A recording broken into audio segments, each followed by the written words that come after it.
So everyone, last class में हमने start की थी new ratio, inventory turnover ratio, जो कि एफिशिएंसी या टर्नओवर रेशोस का फर्स्ट पार्ट था। उसमें आज का जो डाउट है वो है 75।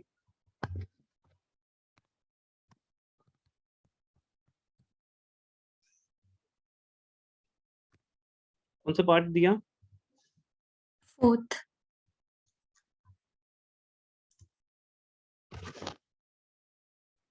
Purchase return 20,000। देखिए, मैंने आपको ऐसे कहा था कि इस टाइप की रेशो ज्यादा आती नहीं है। इस टाइप का क्वेश्चन इस रेशो में नहीं आता है, बिकॉज इसमें ओवरऑल फॉर्मूला आपको लगाना पड़ेगा। जैसे इन्वेंट्री टर्नओवर रेशो, इससे पहले के जो रेशोज है उनमें तो इंपॉर्टेंट है इंक्रीज डिक्रीज, जाता रहता है debt equity ratio, current ratio, quick ratio. इन तीनों में ही आता है जब भी एग्जाम में क्वेश्चन आता है। अब यहाँ आपको फुल फॉर्मूला लगाना होगा। इन्वेंट्री टर्न रेशो का फॉर्मूला क्या था?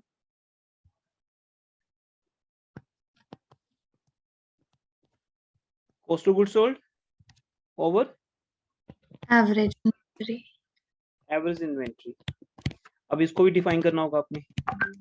कॉस्ट ऑफ गुड्स सोल्ड में तीन कंटेंट्स हैं, opening stock plus net purchase plus direct expenses minus closing stock. Average inventory में है दो content, opening stock plus closing stock divide by 2। अब आपको ये इफेक्ट दिखाना होगा जहां भी इफेक्ट आएगा।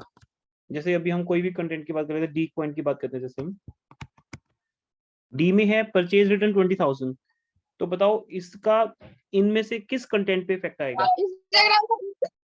डी पॉइंट का बेटा। Net purchases. नेट परचेजेस और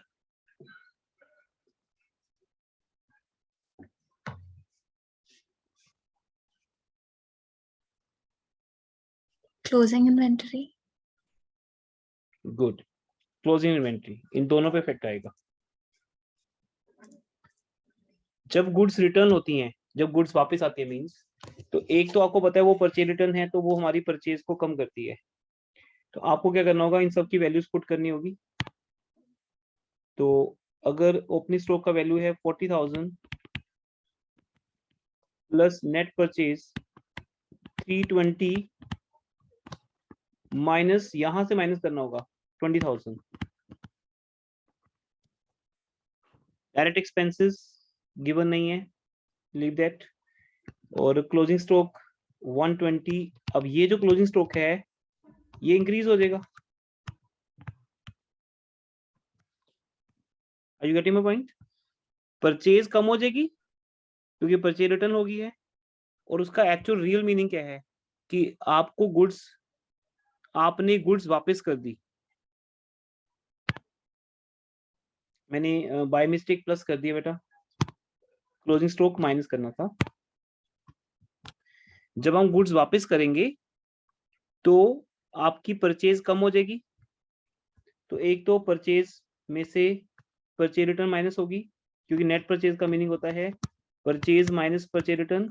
दूसरा, जब हम गुड्स वापस करेंगे तो जो चीज पहले हमारा क्लोजिंग स्टॉक थी, ऑब्वियसली पहले गुड्स हमारे पास पड़ी थी, पर नाउ वी आर डिसाइडिंग कि हम इसको वापस करेंगे। उस वे में सोचना आपने कि पहले वो गुड्स हमारे पास पड़ी थी, अब हम उसको वापस कर रहे हैं। तो जब वापस कर रहे हैं तो 20,000 रुपीज से हमारा क्लोजिंग स्टॉक कम हो गया। अब जो भी आंसर आएगा वो आपके सामने अपने आप आ जाएगा, जो भी आने। परचेज भी कम हुई, क्लोजिंग स्टॉक भी कम होगा। अब यहाँ पर ओपनिंग स्टॉक पे कभी इफेक्ट आ नहीं सकता किसी चीज का। रीजन, बिकॉज ओपनिंग स्टॉक तो लास्ट ईयर का है, वो तो लास्ट ईयर से इस ईयर में शिफ्ट हो रहा है। हम कोई भी चेंज कर लें, उस चेंज का हमारे ओपनिंग स्टॉक पे कोई इफेक्ट नहीं आएगा। हाँ, क्लोजिंग पे आएगा। क्लोजिंग स्टॉक वही 120 में से 20 माइनस हो जाएंगे,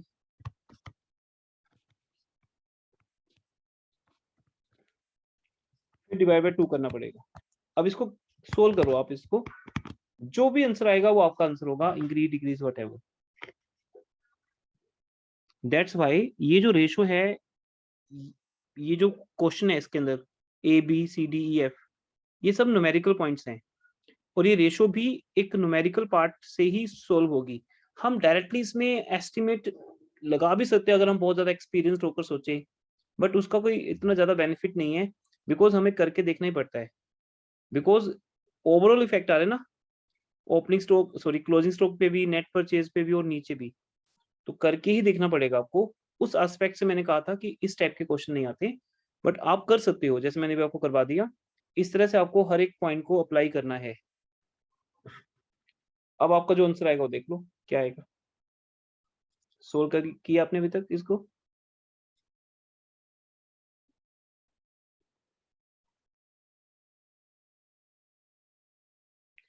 और पहले जो रेशो थी वो भी निकालनी पड़ेगी पहले आपको। पहले क्या रेशो थी? Opening 40 plus purchase 320 minus closing 120 divide by opening plus closing divide by 2। तो पहले तो इसका आंसर बताओ। So 3 times. अब जो आंसर आएगा वो 3 टाइम्स से ज्यादा आएगा। कितना आ रहा है अभी चेक किया आपने? 0.4 के अराउंड. 4 3.4. 3.4 के अराउंड आएगा, ठीक है। इस तरह से इसमें कुछ नॉलेज वाइज नहीं है इतना। हाँ, आप सबके कंटेंट्स के मीनिंग को कंफर्म कर सकते हो मेरे से। मैं आपको एक एक करके सब बता देता हूँ। अब कर ही रहे हैं हम क्वेश्चन को। Sale of goods 40,000। जब आप 30,000 की गुड्स को 40 में सेल करोगे तो 30,000 से आपका क्लोजिंग स्टॉक कम हो जाएगा, बस, और कोई चेंज नहीं आएगा। ऊपर भी न्यूमरेटर में भी क्लोजिंग स्टॉक कम कर देना और नीचे एवरेज में भी क्लोजिंग स्टॉक कम कर देना। फिर आपको देखना पड़ेगा क्या आंसर आएगा, बिकॉज सेल होने से कैश बढ़ेगा या डेटर्स बढ़ेंगे या प्रॉफिट बढ़ेगा, इसका हमारी रेशो से कोई लिंक नहीं है। अगर क्लोजिंग स्टॉक की वैल्यू बढ़ती है तो सिर्फ क्लोजिंग स्टॉक पे इफेक्ट आएगा। क्लोजिंग स्टॉक 40,000 से इंक्रीज हो जाएगा ऊपर नीचे दोनों तरफ। गुड्स परचेज करोगे तो परचेज में ऐड कर देना, क्लोजिंग स्टॉक में ऐड कर देना ऊपर, और नीचे क्लोजिंग स्टॉक में से ऐड करना, फिर एक आंसर आएगा। ई पॉइंट में 10,000 की गुड्स हम पर्सनल यूज के लिए विड्रॉ कर दें तो परचेज में से कम हो जाएंगी, बिकॉज जो भी गुड्स हम पर्सनल पर्पज के लिए लेके जाते हैं बिजनेस से निकाल के, उसको हमेशा हम परचेज में से लेस करते हैं। एक तरफ हमारी परचेज कम हो जाएगी, दूसरा क्लोजिंग स्टॉक कम हो जाएगा क्योंकि वो गुड्स अभी चली गई, फिर नीचे भी क्लोजिंग स्टॉक कम हो जाएगा। ऐसे सेम नेक्स्ट पॉइंट है।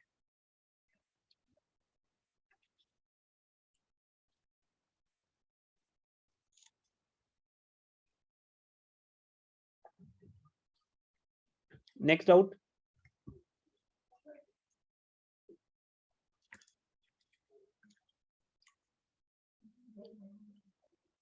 क्वेश्चन किया आप सबने? आशीष, अग्रिम, आकाश, अनीशा, दक्ष, दक्षसूद, दिया, हरमेहर, हर्ष, कमल, मनरूप, सुजल, सुजीत, स्वयं, वरुण। आप सब अभी ऑनलाइन हो? ट्राई किया या नहीं, ऐसे ही बस हॉलीडेज को एंजॉय किया आपने?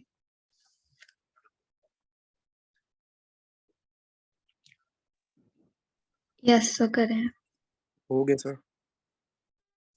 Okay, good. सर और 55 तक हो। क्या कह रहे हो? सर 55 क्वेश्चन तक हो गए। ओके ओके दक्ष। आगे बेटा को हम तो काफी आगे हैं अभी, 81 तक करवा दिया मैंने। Okay sir. थर्सडे क्लास हुई थी, फिर आफ्टर ऑलमोस्ट 5 डेज बीच में ऑफ रहा है हमारा। Next part.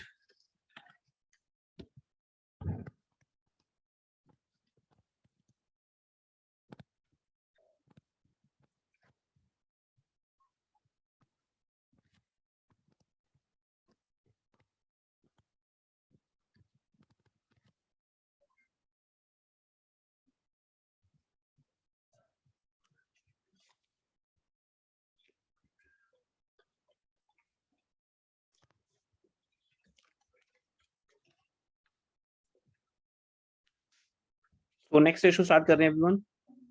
Trade receivables turnover ratio, इसका फॉर्मूला लिखेंगे हम। और वापस आ जाइए इलस्ट्रेशन के अंदर जहां ये फॉर्मूला एक्सप्लेन किया होता है। अब देखिए जब हम ट्रेड रिसीवेबल्स की बात करेंगे तो उसका सिंपल मीनिंग होता है हमारे डेटर्स। ये हमारे बिजनेस के डेटर्स हैं और डेटर्स का लिंक किसके साथ है बताओ? कॉस्ट ऑफ गुड्स सोल्ड के साथ, सेल के साथ या क्रेडिट सेल के साथ? क्या ऑप्शन लोगे आप?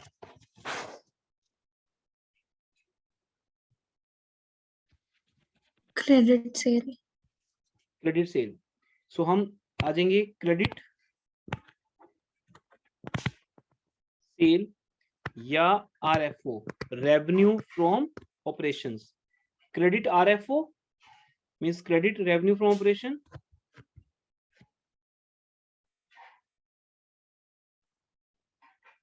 और क्रेडिट कैसे आएगा आंसर? जब हम अपने बिजनेस की टोटल सेल में से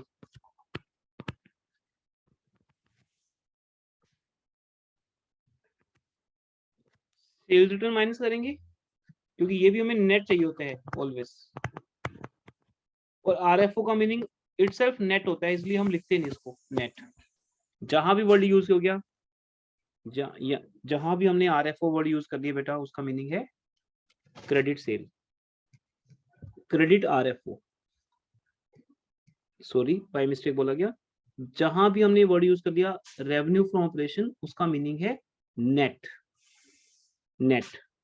और वो क्रेडिट सेल है या कैश सेल है या टोटल सेल है, वो कुछ भी हो सकती है, बट जहां आरएफओ वर्ड यूज हो गया उसका मीनिंग हम सेल्स रिटर्न को माइनस कर चुके हैं। लेकिन अगर आपको क्रेडिट पे जाना है तो आपको कैश सेल भी माइनस करनी पड़ेगी। तो इससे आएगा आपका नेट क्रेडिट सेल या credit revenue from operations divide by, अब जैसे हमने ओल्ड फॉर्मूलाज में, पिछले फॉर्मूला में क्या किया था, कॉस्ट ऑफ गुड्स सोल्ड को एवरेज इन्वेंट्री के साथ कंपेयर किया था, ऐसे हम यहाँ पर क्रेडिट रेवेन्यू फ्रॉम ऑपरेशन को कंपेयर करेंगे किसके साथ? एवरेज डेटर्स के साथ। लेकिन हम उसको बोलेंगे average trade receivables, because company में डेटर वर्ड यूज नहीं होता, ट्रेड रिसीवेबल यूज होता है, और उसमें डेटर और बीआर, बिल रिसीवेबल, इन दोनों को यूज किया जाता है एवरेज के लिए। और एवरेज का मीनिंग होता है, आप सबको पता ही है, एवरेज ट्रेड रिसीवेबल्स कैसे आएंगे? Opening debtor plus BR, means इन दोनों का ओपनिंग ले लिया प्लस दोनों का क्लोजिंग ले लो, डेटर प्लस बीआर का क्लोजिंग डिवाइड बाय 2, ये आ गया आपके average trade receivables. Opening plus closing divide by 2।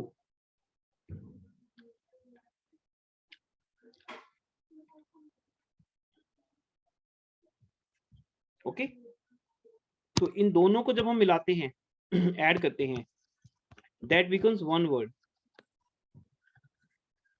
तो याद रखिएगा बैलेंस शीट में भी आपको बताई थी बात, trade receivables means debtor plus BR, ये दोनों होंगे। अब इसका मीनिंग क्या है इस रेशो का? इस रेशो का मीनिंग है कि हमारे पास ऑन एंड एवरेज जितने भी डेटर्स होते हैं एक टाइम पे, उन डेटर्स के थ्रू हम पूरे साल में, होल ईयर में कितनी सेल कर पाते हैं, और जितनी सेल ज्यादा कर पाएंगे उतना बेटर है। तो इस रेशो में भी क्या होगा, हायर इज बेटर और lower is better? Higher is better. और इसका एक सिंपल मीनिंग है कि हमारे डेटर्स हमारे पास बिजनेस में कितनी बार टर्न करते हैं। बेटा इन सब रेशोज के पीछे जो वर्ड लगता है टर्नओवर, इस टर्नओवर का एक मीनिंग है टर्न करना। जैसे लास्ट रेशो में क्या था, हमारा स्टॉक कितना टर्न करता है बिजनेस के अंदर, और जितना टर्न ज्यादा करेगा इट मींस उतना ही वो आ रहा है और जा रहा है, और उतना ही हम परचेज जल्दी कर रहे हैं और सेल कर पा रहे हैं। हमारे बिजनेस की एक्टिविटी का मीनिंग ये है, गुड्स को खरीदना और बेचना। और इससे दो रेशोज बनती हैं, समझ आती है, एक इन्वेंट्री और दूसरा वो इन्वेंट्री किसको बेचते हैं हम, डेटर को अगर क्रेडिट पे सेल करें। तो जितनी बिजनेस की सेल ज्यादा होगी, चाहे वो फिर क्रेडिट हो या कैश हो, उससे इतना फर्क नहीं पड़ता। अगर आपके डेटर्स गुड हैं और आपको पेमेंट फ्रिक्वेंटली आ रही है, उनसे टाइमली आ रही है, तो डजंट मैटर कि वो पेमेंट 10 दिन लेट आ रही है या 1 मंथ लेट आ रही है, पेमेंट आनी चाहिए। बैड डेट्स के चांस नहीं होने चाहिए आपके। तो इसलिए जितनी क्रेडिट सेल भी ज्यादा होगी, उतना ही आपके बिजनेस में एक्टिविटी ज्यादा मानी जाएगी, बिजनेस एक्टिव एफिशिएंट है और बिजनेस का प्रॉफिट भी ज्यादा है। तो इसको हम इन शॉर्ट क्या बोलेंगे, how many times debtor turns around the business. और जितनी वो जल्दी वापस आएंगे घूम के, उतना ही हमारे बिजनेस के लिए बेटर है। जैसे हम डेली बेसिस पे क्या करते हैं, we purchase milk, bread, butter, ये सब चीजें हम डेली बेसिस पे परचेज करते हैं हर एक घर में बेटा। मींस एटलीस्ट एक मिनिमम आइटम है, अगर मिल्क की बात करूं, मिल्क हर घर में परचेज किया जाता है डेली बेसिस पे। इतना ज्यादा हम किसी आइटम को परचेज करते ही नहीं है डेली बेसिस पे। तो इसलिए अगर मैं किसी मिल्क वेंडर की बात करूं, उसके जो डेटर्स है ना, वो रेगुलर डेटर्स होते हैं। अगर आज मंडे को कोई लेके गया मेरे से 8 पैकेट्स, तो पक्का वो कल भी आने वाला है वापस, ट्यूसडे भी वो आएगा। इट मीन्स उनके डेटर्स 365 टाइम्स रिवॉल्व करते हैं बिजनेस के अंदर। चले गए 24 आवर्स के बाद फिर वापस आ गए, फिर उस दिन का same product. Means daily use की जो आइटम्स होती हैं, उनकी सेल ज्यादा होती है। लॉकडाउन में भी ये प्रोडक्ट ज्यादा सेल हुए हैं, जो नेसेसिटीज में आते हैं डेली बेसिस पे, ग्रोसरी आइटम्स। इनका बिजनेस कभी भी बंद नहीं हुआ और इनको गवर्नमेंट ने भी अलाउ किया शॉप्स ओपन करने के लिए। तो ये एक हमें एग्जांपल देता है कि ये आइटम ज्यादा सेल होती हैं। इसके अलावा बाकी कुछ आइटम्स अगर आप देखोगे, हम परचेज करते हैं तो एक टाइम के बाद दोबारा जाते हैं परचेज करने। अगर हम शूज या बाकी शॉपिंग की बात करें, अब जब जाते हो तो डेली नहीं जाते हो, आज गए हो तो हो सकता है 1 साल के बाद उस शोरूम में वापस जाओ।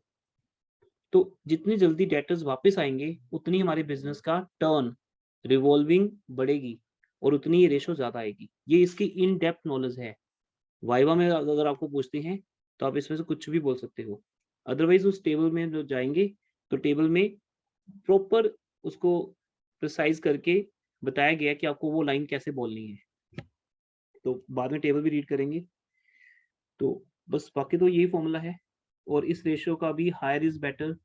और जितना ये टाइम्स वैल्यू ज्यादा होगी, उतनी जल्दी आपका डेटर आप तक वापस पहुंचेगा। और उसका भी एक मीनिंग है, जितनी जल्दी डेटर आपके पास वापस आएगा, उतना जल्दी वो पेमेंट भी करके जाएगा। जैसे आप मेरे पास ट्यूसडे को आते हो और ट्यूसडे को आपने क्लास अटेंड की, तो आपने बोला ओके सर, हम आपको परसों फीस डिपॉजिट करेंगे। आपने एक डेमो क्लास ली ट्यूसडे को। अब उसकी फीस कब आएगी, ओब्वियसली जब आप नेक्स्ट टाइम आओगे। तो अब आपकी नेक्स्ट क्लास अगर थर्सडे को है, तो मेरा जो आपके साथ क्रेडिट हो गया वो कितने डेज का हो गया, 2 डेज का हो गया। क्योंकि जब आप परसों आओगे तभी तो पेमेंट करोगे ना। आज तो पेमेंट नहीं करने आए हो, आज तो आप सिर्फ डेमो क्लास लेने के लिए आए हो फॉर एग्जाम्पल। तो अब अगर सपोज मेरी क्लास मंथ में सिर्फ एक होती हो, तो इसका मतलब नेक्स्ट मंथ आओगे, अब 1 मंथ के बाद आओगे। तो मेरे लिए बेटर क्या है, जितनी जल्दी आप वापस आओगे, उतनी जल्दी आप मुझे पेमेंट करके जाओगे। तो बिजनेसमैन ये चाहता है उसका डेटर जल्दी से जल्दी उस तक वापस आए। उससे उसकी दो चीजों का फायदा होता है, एक तो उसकी सेल बढ़ती है, दूसरा उसको पेमेंट जल्दी वापस आती है। क्योंकि क्रेडिट सेल का रूल होता है कि आज वो जो आप सामान लेके जाओगे, उसका पेमेंट नेक्स्ट टाइम जब आप दोबारा आओगे सामान लेने, उस टाइम करोगे।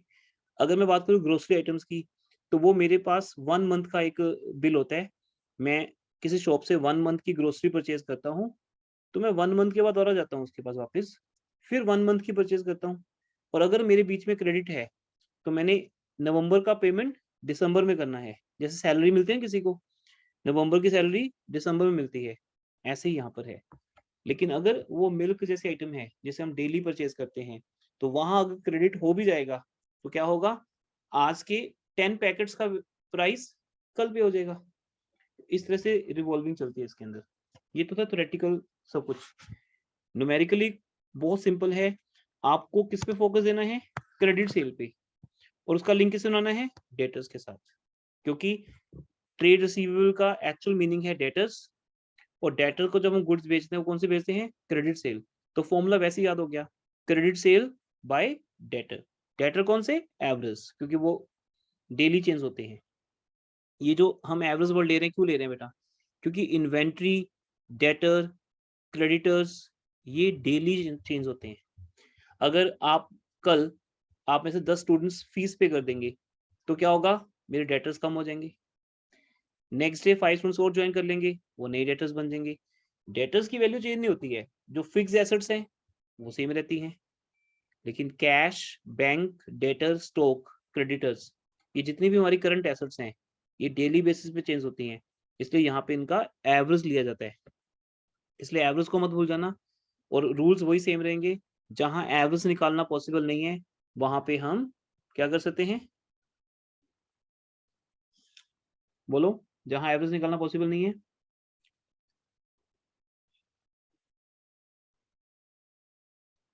Closing.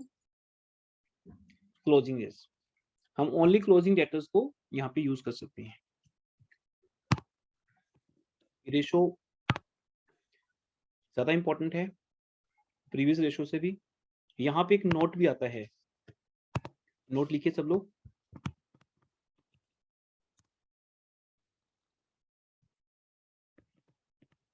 Provision for doubtful debts अगर दी हो, क्या बताया था को मैंने प्रीवियस 2 रेशोज में, लिक्विडिटी रेशोज में और सॉल्वेंसी रेशोज में, क्या बताया था, अगर प्रोविजन फॉर डाउटफुल डेट्स दिया हो तो क्या करना है,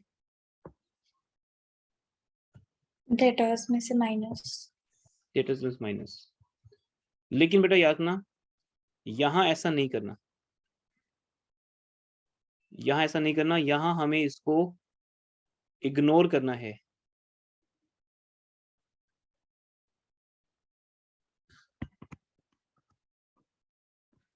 लिख लीजिए, इग्नोर करना है आपने यहाँ पर।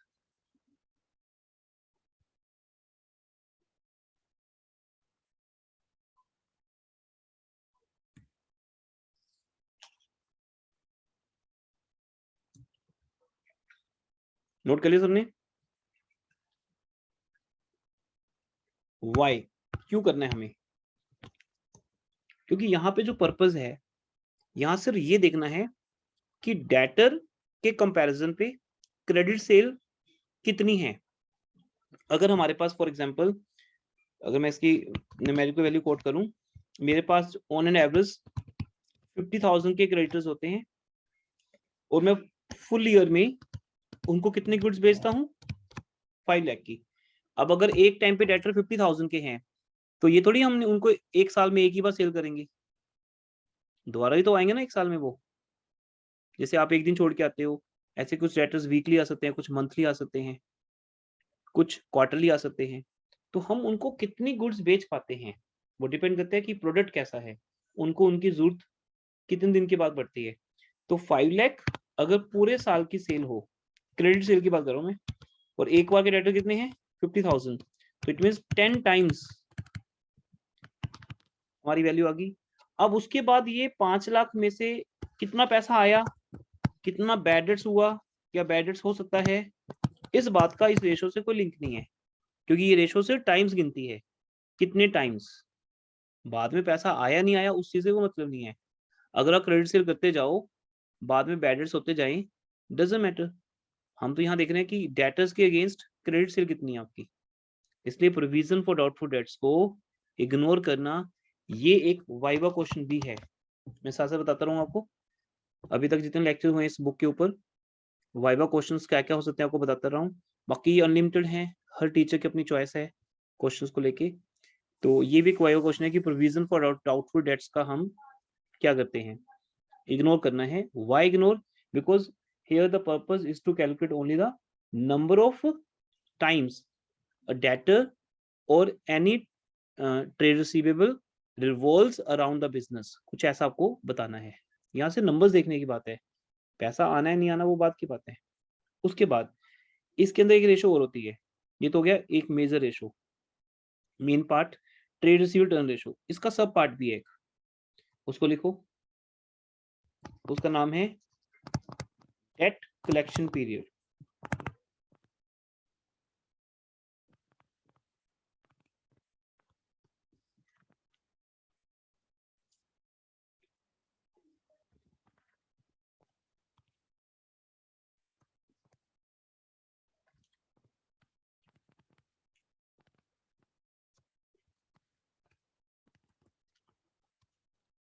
डेट कलेक्शन पीरियड या एवरेज कलेक्शन पीरियड। बेटा आज की क्लास के 3 स्लॉट्स होंगे। ये क्लास जूम पे हो रही है विदाउट कैमरा, 3 स्लॉट रहेंगे। इसके बाद ये क्लास अभी 5 मिनट्स के बाद जैसे डिस्कनेक्ट होगी, आपको फिर से रीजॉइन करना है सेम आईडी से, 2 बार रीजॉइन करना है। उसके बाद आपने टोटल 3 स्लॉट होंगे आज के, 30 मिनट्स ईच, 3 स्लॉट्स बन जाएंगे आज के ऑलमोस्ट। एवरेज कलेक्शन पीरियड या डेट कलेक्शन पीरियड, इसका मीनिंग क्या है? जैसे हमारा ऊपर आंसर क्या आया था बेटा, 10 टाइम्स। इसका मीनिंग एक डेटर आपके पास एक साल में 10 टाइम्स आता है। तो अगर क्वेश्चन आ जाए कि वो कितने डेज के बाद वापस आता है, मींस उसका इंटरवल क्या है। जैसे मैं आपको बोलता हूँ बेटा आपका बैच क्वार्टरली है, तो इट मींस आप ईयर में 4 बार आओगे बस मेरे पास। अगर आपका बैच रेगुलर है तो ईयर में 365 डेज आओगे आप। तो ये गैप पे डिपेंड है। तो इसलिए अगर जो रेशो 10 टाइम्स है वो 10 टाइम्स एक गैप है। उस गैप को अगर हमने टाइम्स में ना बताकर डेज में बताना हो तो ये रेशो बन जाती है ऐसे कि ऊपर आप एज ए न्यूमरेटर ले लो 365 days. Sometimes to ignore fraction वो बोल देते हैं assume 360 days in a week, sorry in a year, तब आपको 360 अलाउड है। अपनी चॉइस से नहीं ले सकते आप, आपकी तरफ से स्टैंडर्ड क्या रहेगा 365। क्वेश्चन में मेंशन हो सकता है 360, तो फिर वो ले लेना अगर मेंशन हो तो। या अगर वो बोलते हैं कि मंथ्स में निकालो, तो ईयर में जहां 365 डेज होते हैं वहीं पर एक ईयर में कितने मंथ्स होते हैं, 12 मंथ्स होते हैं बेटा। और वहीं पर अगर मैं आपको पूछूं एक साल में कितने वीक्स होते हैं, कितने वीक्स होते हैं बेटा, 7 डेज का 1 वीक होता है। तो एक साल में कितने वीक्स बनेंगे, 52। ये स्टैंडर्ड है, ईयर कोई भी हो। कैलेंडर पे अगर आप देखोगे आपको 52 वीक ही नजर आएंगे। एक साल में 52 वीक्स होते हैं। वैसे वीकली क्योंकि इंडिया में ट्रेंड नहीं है इसलिए 52 मगर वीकली नहीं पूछेंगे आपसे, या तो डेली सॉरी डेज या मंथ्स। फॉरेन कंट्रीज में मोस्टली जो पेमेंट्स होती है वो वीकली होती हैं। वहां अगर मैं जॉब करता हूँ या अगर मैं वहां पे टीच करता हूँ स्कूल में या ट्यूशन पे, तो मेरी जो पेमेंट होगी वो वीकली होगी। मैं आपको 1 वीक टीच करूंगा, 1 वीक की आप मुझे पेमेंट कर दोगे। तो वहां पे मोस्टली सैलरी भी वीकली मिलती है, वो ज्यादा बेटर है ना। यहाँ 1 मंथ तक वो पैसा किसी के पास रहता है फिर आपको मिलता है। अगर हमें इकोनॉमी को फास्ट करना है, ये हम आपको बताएंगे एडीएस वाले यूनिट में भी, इकोनॉमिक्स के अंदर, और वो भी स्टार्ट हो रहा है अभी। मैं कल क्लास प्लान करूंगा आपकी, अभी मैसेज आएगा आपको ग्रुप में। एडीएस वाला यूनिट हम स्टार्ट करेंगे, बहुत इंपॉर्टेंट और टेक्निकल यूनिट माना जाता है ये। नेशनल इनकम और एडीएस ये 2 ही चीजें हैं मैक्रो में जो पढ़ने वाली हैं, जहाँ टीचिंग में हमें लगता है कि कुछ हम सिखा रहे हैं। बाकी तो मनी बैंकिंग वो सब चीजें, गवर्नमेंट बजट, तो वो जस्ट ऐसे ही नॉलेज है, वो तो जीके की बात है। तो इसलिए वहां भी ये कॉन्सेप्ट आएगा कि इकोनॉमी को फास्ट करना हो। अगर मैं ऐसे लिंक बना रहा हूँ आपको इंटरेस्ट क्रिएट करने के लिए, अगर हमें मुझे अपनी इकोनॉमी को फास्ट करना है तो जेन केन्स क्या कहते हैं, केन्जियन मॉडल ये कहता है कि आप अपने एक्सपेंडिचर बढ़ा लो। इसलिए फॉरेन कंट्रीज में क्या होता है 5 डेज अ वीक होता है, आपको पेमेंट दे देते हैं वो 5 डेज की या 6 डेज की, फिर आपको बोलते हैं सैटरडे संडे एंजॉय करो। वो लोग सैटरडे संडे को वो पैसा खर्च करते हैं शॉपिंग्स में, पार्टीज में, वो लोगों के पास पैसा आ गया। अब यहाँ पर क्या इंडिया में 1 मंथ तक तो पैसा ही नहीं आता हाथ में, और 1 मंथ के जो 4 संडेज हैं वो तो बेकार चले जाते हैं जब किसी के पास पैसा ही नहीं है। मैं एक बहुत ही एक नॉर्मल कॉमन इंसान की बात कर रहा हूँ। एक कॉमन मैन जो है उसके पास सैलरी आने के बाद ही पैसा आता है, अदरवाइज उसके हाथ में पैसा नहीं होता, सेविंग्स नहीं होती उसकी। तो वो कैसे एंजॉय करेगा, वो कैसे वीकेंड पे जाएगा घूमने या कुछ भी करने। तो इसका मीनिंग क्या है कि अगर आपके पास वीकली पेमेंट आ जाए तो एक्सपेंडिचर बढ़ जाते हैं, और जब भी किसी इकोनॉमी के एक्सपेंडिचर बढ़ते हैं उस इकोनॉमी के अंदर उसकी इकोनॉमी की जो ग्रोथ है वो फास्ट होती है, क्योंकि one man's expenditure is the income of other person. But अभी मैं रोक लेता हूँ अपने आप को, नहीं तो एडीएस स्टार्ट हो जाएगा। तो यहाँ बट इंटरेस्टिंग यूनिट है, न्यूमेरिकल डायग्राम सब। तो कल मैं प्लान कर रहा हूँ कि क्लास इंडियन इकोनॉमी का चैप्टर ओवर हो गया है, तो अभी मैक्रो स्टार्ट करते हैं। 2 चैप्टर आई थिंक जो भी रह गए इंडियन इकोनॉमी के, फिर वो कुछ प्लान करेंगे क्लासेस का। वापस आते हैं अकाउंट्स में। डेट्स कलेक्शन पीरियड करने के लिए हमें डेज, मंथ्स या वीक्स कुछ भी दे सकते हैं। As per your syllabus weeks नहीं होंगे। तो आपको क्या रह गया, सिर्फ आंसर या तो डेज में निकालो या मंथ्स में। अगर क्वेश्चन में मेंशन नहीं होता आप कैसे भी निकाल सकते हो। डिवाइड बाय वो टाइम्स वैल्यू, जैसे ऊपर आई थी ना 10 टाइम्स, जिसको आप रेशो का नाम भी दे सकते हो, ट्रेड रिसीवेबल